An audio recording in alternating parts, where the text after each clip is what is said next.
Police sirens broke the calm of our afternoon as officers approached my 8-year-old daughter on our porch. Lily looked up, confused and afraid, her bald head shining from chemotherapy. "Daddy, are they here because I look scary without hair?" My heart sank. Our HOA president had actually called the police on my daughter, who is battling cancer.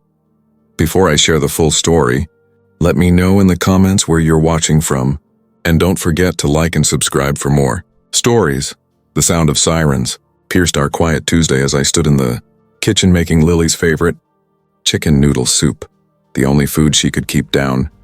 After her morning chemotherapy, when the patrol cars pulled into our driveway, my blood went cold.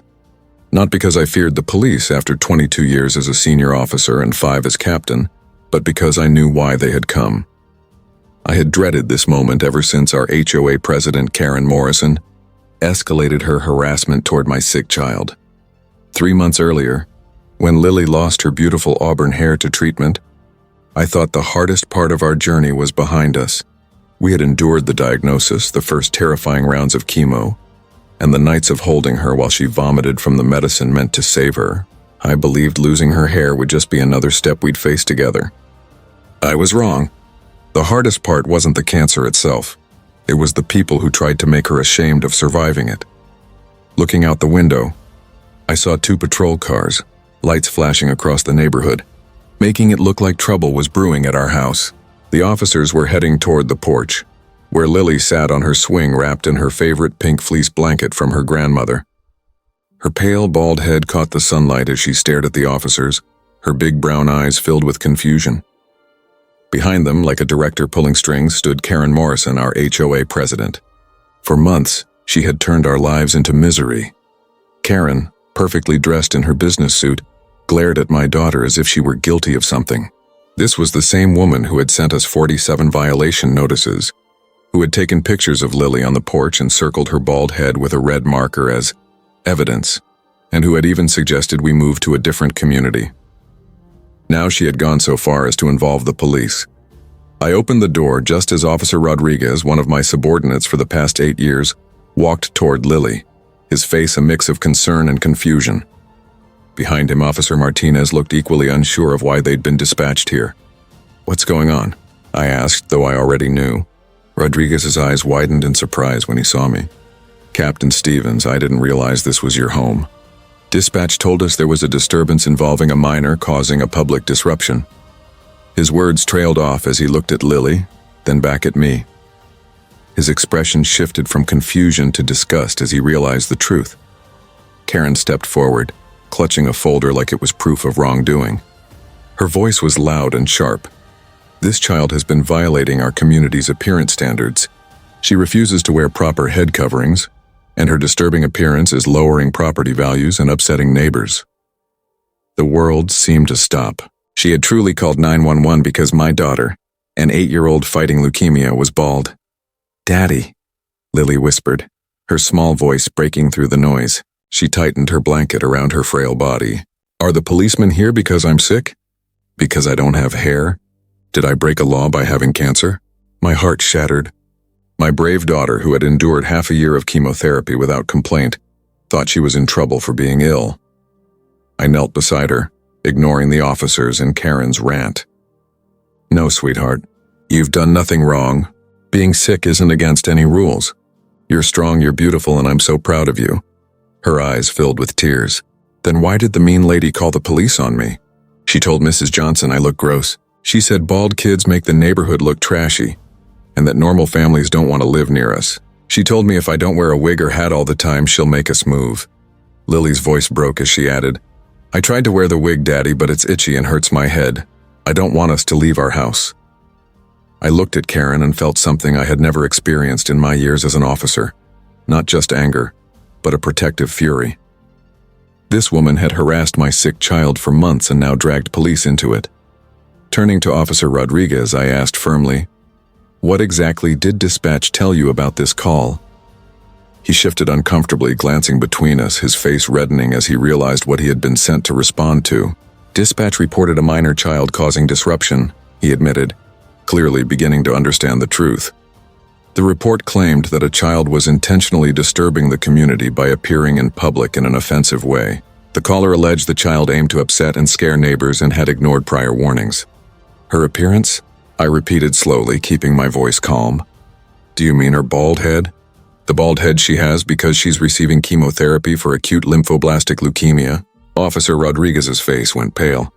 Sir, I had no idea. The caller never mentioned anything about medical treatment or cancer. We were told this was a behavioral problem. Officer Martinez stepped forward, clearly troubled.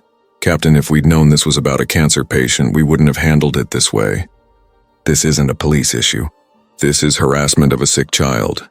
Turning to Karen, I spoke with the weight of my 22 years in law enforcement. Ms. Morrison, did you or did you not tell the 911 dispatcher that my daughter is a cancer patient undergoing chemotherapy when you made this call? Karen's face reddened, but her defiance remained. She clutched her folder tightly and raised her chin. I told them a child was violating community standards and upsetting residents. Her medical condition doesn't excuse her from following HOA rules about proper public appearance. Proper appearance? My voice trembled with restraint. She's 8 years old and fighting for her life. That's not my problem or the community's, Karen replied coldly. Residents of Maple Grove Estates agree to certain standards. Those standards don't have medical exceptions. If your family can't comply, maybe this isn't the right neighborhood for you. Her words struck like a blow. She was suggesting that families of children with cancer should be forced out because of their appearance. Basic grooming requirements? Officer Martinez said incredulously. You called emergency services because a cancer patient has no hair? Karen's tone grew sharper. I called because this family refuses to follow rules that everyone else follows. If the child wants to appear outside bald, she must wear appropriate head coverings. I've issued multiple violation notices with fines, and they've ignored them all. That part was true. For 3 months, we had received dozens of HOA notices demanding Lily wear a hat, wig, or scarf even in our own yard or on the porch. Each came with escalating fines, starting at $200 and reaching over $2,000, along with threats of legal action against our home. I had dismissed them, believing no reasonable person would pursue this against a child with cancer. I was wrong. Karen wasn't finished. She opened her thick folder and began citing her evidence. Since August 15th, I've issued 47 official violation notices, she declared with disturbing pride.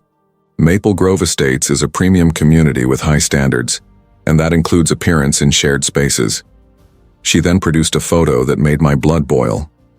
It was of Lily on our porch swing, reading in her yellow dress. Karen had circled her bald head in red marker, adding the words violation of community standards in bold letters. This is clear proof of repeated violations, Karen said, holding it up. Officer Rodriguez stared at the photo in disgust. You took pictures of a cancer patient and marked up her head like she was some sort of offender? I documented a violation of the covenant, Karen replied defensively. Proper documentation is required. You stalked and photographed a sick child, Martinez said firmly, then defaced her picture to use against her. I took the photo from Karen and showed it to Lily. Her eyes widened. Sweetheart, did you know this woman was taking pictures of you? Lily shook her head, tears beginning to fall again. No, Daddy, I was just reading my princess book. I didn't even know someone was taking pictures. Why did she draw on my head? Why does it look like I did something wrong? The innocence in her words and the confusion over why an adult would target her simply for being sick was heartbreaking. This woman had been stalking my daughter, taking photos and turning them into weapons against our family. Miss Morrison, I said firmly, my police captain voice leaving no room for doubt. Are you aware that what you just showed us amounts to stalking, harassment of a child, filing a false police report, and possibly violating federal disability protection laws? For the first time, I noticed hesitation in Karen's eyes, but her arrogance quickly resurfaced along with even more hostility. False report? She scoffed. I reported a legitimate HOA violation, and there's nothing false about it. Look at her. She pointed straight at Lily, who pressed herself against me nervously. She chooses to appear in public looking like that. It's disturbing to other residents, especially children who see her and get upset. Like what? I asked, my tone sharp.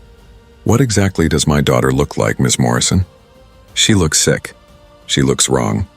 She looks like someone who doesn't belong in this neighborhood, Karen said, her mask of politeness gone.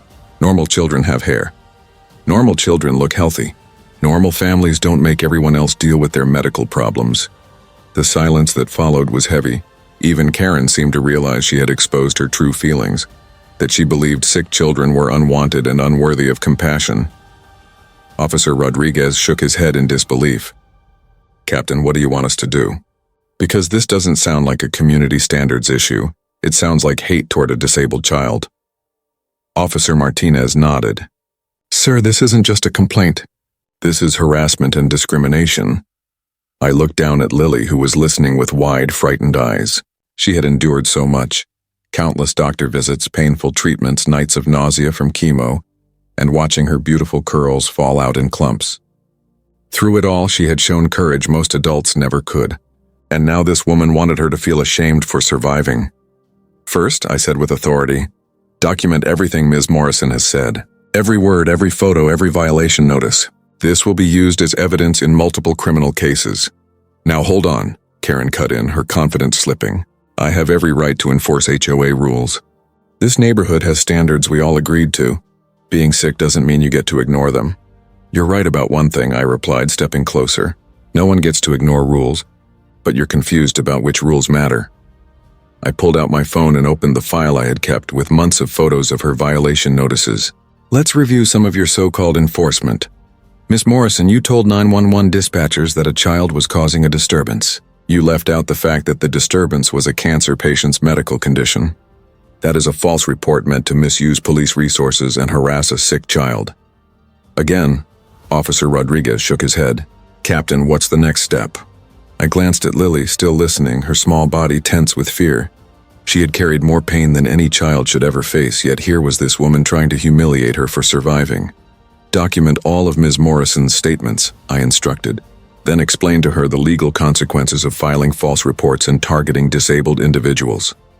"Wait a second," Karen broke in, more defensive than before. "I'm allowed to enforce HOA rules. Everyone here has to follow them. Being sick doesn't mean exceptions." That was the breaking point. "Lily, sweetheart," I said gently, "go inside with Officer Martinez. He'll show you his police badge collection while Daddy finishes talking to this lady." Once Lily was safe inside, I turned back to Karen Morrison with the authority of 22 years in law enforcement. "Miss Morrison, let me make this clear. My daughter has acute lymphoblastic leukemia. She has been undergoing treatment for 6 months. Do you understand what that means?" Karen folded her arms, unbothered. "It means she is not just sick. It means she is 8 years old fighting for her life. She has gone through chemotherapy that would overwhelm a grown man. She has lost her hair, her strength, her childhood, and some days even her hope. And now you want to make her feel ashamed of surviving." I stepped closer, lowering my voice but sharpening the tone. "It means when she sits on this porch, the only place where she feels well enough to breathe fresh air, she should not have to worry about someone trying to make her feel like an outcast." "I'm not making her feel like anything," Karen argued. "I'm simply enforcing the community standards everyone agreed to when they moved here." "Community standards?" I repeated, letting out a humorless laugh. "Show me the HOA rule that says cancer patients cannot be bald." Karen opened her folder of papers nervously. Section 4.3 states that residents must maintain appropriate grooming and a professional appearance in all common areas. That section refers to things like overgrown lawns or peeling paint, not medical conditions. What you're doing is harassment against a child with a disability. "She's not disabled," Karen insisted. "She's just sick. Cancer is legally recognized as a disability," I reminded her.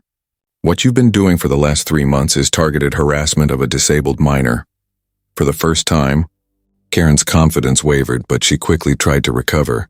"Well, your lawyer can argue that in court. Until then, the HOA rules apply and I expect compliance." "Actually, Miss Morrison," I said firmly, "you're not heading to court.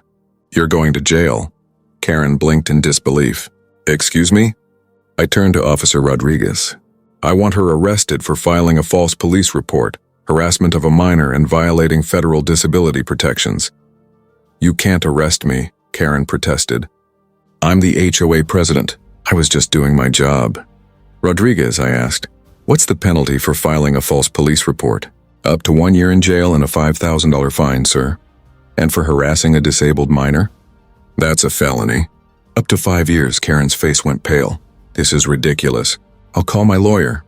You can call from jail, I replied calmly. Officer Rodriguez, read her rights. As Rodriguez began, Karen finally cracked. Wait, this is a misunderstanding. I didn't know. I was just trying to protect property values. By targeting a sick child? I asked. I wasn't targeting anyone. I was enforcing rules. I pulled out my phone, showing her the photos of every notice she had sent us. Let's review your enforcement. September 15th, you wrote, the minor child residing at 1247 Oak Street continues to appear in public areas with an inappropriate, bald appearance that negatively impacts community aesthetics. Karen shifted uncomfortably. September 22nd, you issued a final warning about her so-called disturbing appearance, threatening legal action if it continued. I looked at her directly. Deliberately disturbing appearance? She's bald because of chemotherapy. October 3rd, I continued. You sent a photo of my daughter sitting on our porch. You circled her head in red marker, labeling it as evidence of a violation. Rodriguez stopped mid-sentence, staring at Karen in disbelief. You circled a cancer patient's head in a photo? October 10th, I went on. You threatened to put a lien on our house if we didn't correct the violation within 48 hours. And on October 15th, my personal favorite, you wrote, the bald child's presence in common areas continues to disturb residents and create an unwelcoming environment. Consider relocation to a community more suitable to your family's situation. The silence afterward was heavy. Even Karen seemed to realize how her words sounded out loud. You told us to move because our daughter has cancer, I said quietly. You suggested a family fighting childhood leukemia should leave because her appearance offended you. At that moment, Officer Martinez stepped outside looking shaken.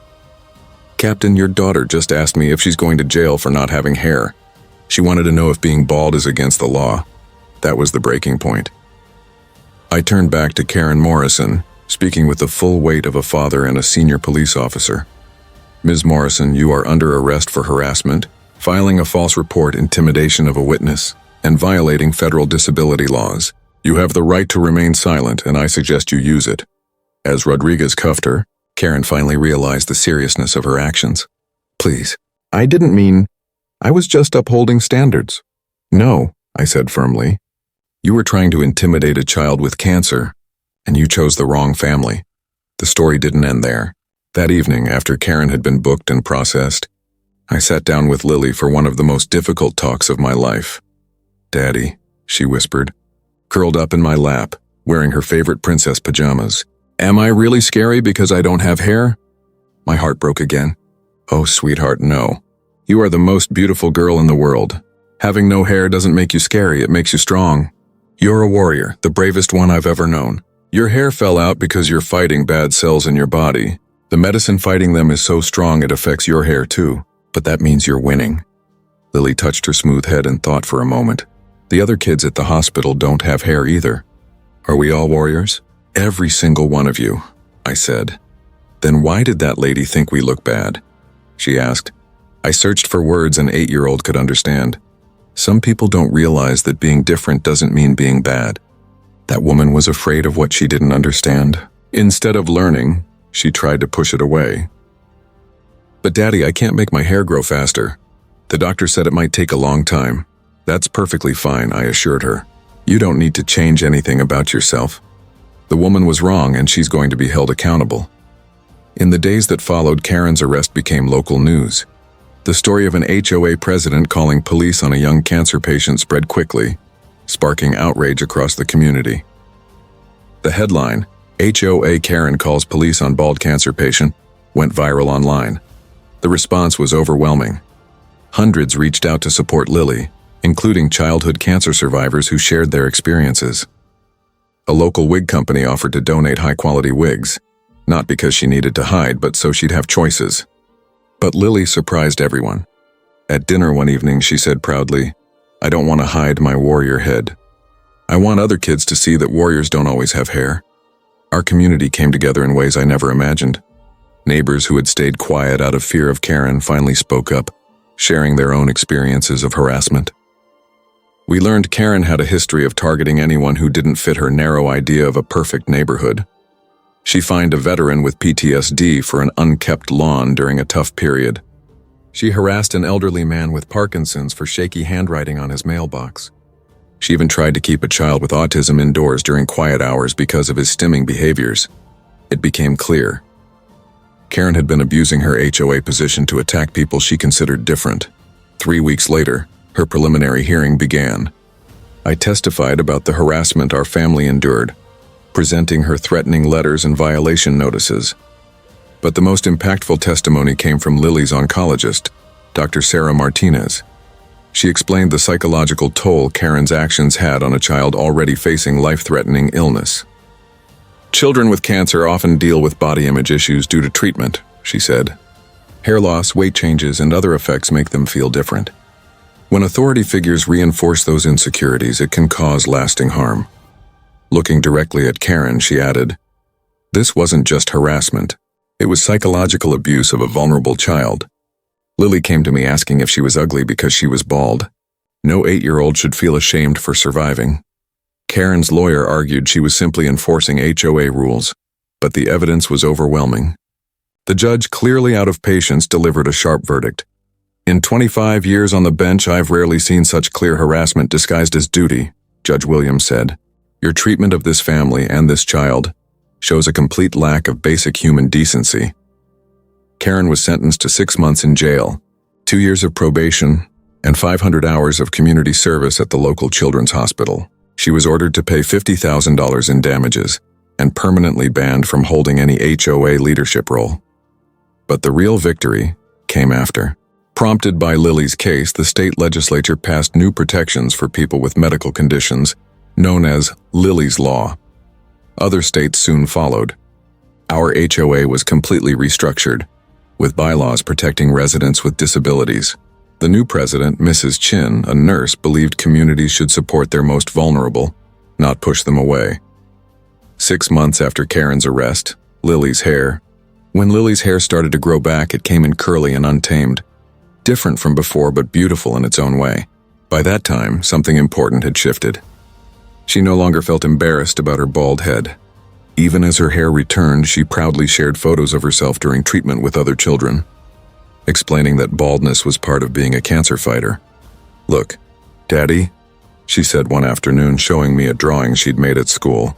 It was a picture of herself without hair, wearing a cape and smiling brightly. At the bottom, she had written, "Super Lily, the Cancer Warrior." She told me, "I want to show this to kids who are scared of losing their hair. I want them to know that warriors come in many forms." A year later, Lily was declared cancer-free. Her hair had grown into soft curls. Her energy returned, and so did her playful grin. But she carried with her the lessons from that fight. She began visiting the children's hospital, bringing drawings and small gifts to kids still in treatment. She showed them photos of herself, bald yet confident, to remind them that cancer could never take away their worth or their strength. Meanwhile, Karen Morrison completed her sentence and left our community after her release. From what I heard, she lost her job and reputation, becoming an example of the harm caused by prejudice and abuse of authority. But I didn't spend time thinking about her. I was too busy feeling proud of my daughter. On the 2nd anniversary of her diagnosis, Lily did something that moved me deeply. She asked if she could shave her head again just for a day, to show support for kids still battling cancer. "I want them to know they're not alone," she said. "Being bald is beautiful when you're fighting for your life." So, we shaved her curls and she spent the day with young patients, letting them see that she chose to look like them because she was proud of what they represented: courage, resilience, and hope. That night, as I tucked her into bed, she told me something I'll never forget. "Daddy, I'm glad the mean lady was wrong about me being scary, because now I know being different isn't scary, it's powerful, and I want to use that power to help other kids." I kissed her smooth head and whispered, "You already are, sweetheart. You already are." Karen Morrison thought she was protecting community standards by attacking a sick child. Instead, she helped create a warrior who now protects other vulnerable children from people like her. In the end, Lily's bald head, the thing Karen tried to shame, became a symbol of hope and strength for countless families facing childhood cancer. The very thing Karen wanted to hide became a light for those who needed it most. And every time I see Lily encouraging another child going through treatment, I'm reminded that sometimes the most beautiful quality in a person is what others fear the most: the courage to be themselves, even when the world tells them they aren't enough. The woman once said Lily looked frightening without hair. She was wrong. Baldness didn't make Lily scary. It made her exactly what she truly was, a survivor, a warrior, and a beacon of hope for anyone fighting for their life. That more than anything else is the real beauty.